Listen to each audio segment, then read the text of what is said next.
Vous prenez un bain dont la température est tombée à 28 degrés et pour profiter un peu plus longtemps de votre bain, vous rajoutez de l'eau à 50 degrés et on vous demande sa température.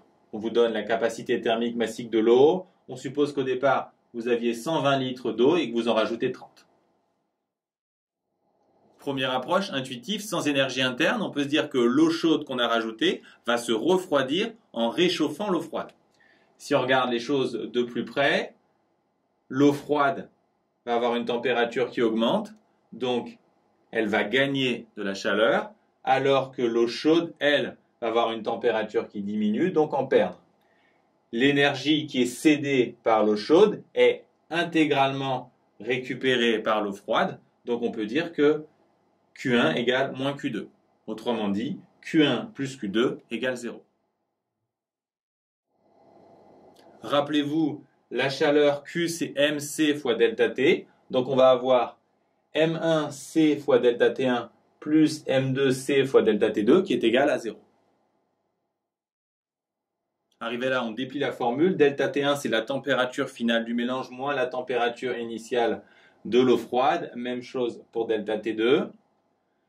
On va ensuite développer ces expressions en gardant les termes en TF à gauche et en mettant les termes en T1 et T2 à droite.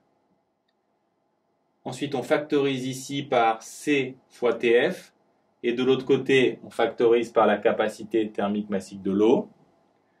Comme on a la capacité thermique massique de l'eau des deux côtés, on va la simplifier. Et enfin, il suffit de diviser par M1 plus M2. On fait l'application numérique et on trouve 32,4 degrés.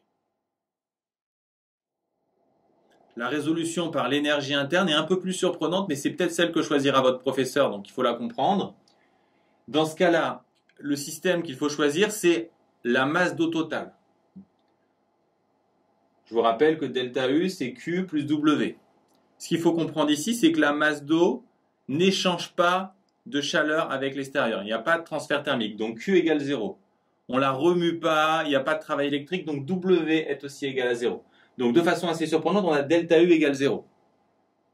Mais c'est normal. Par contre, ce qu'il faut comprendre, c'est que delta U doit se décomposer en delta U1 et delta U2, où U1 est l'énergie interne de la masse d'eau froide initiale, et U2, l'énergie interne de la masse d'eau rajoutée.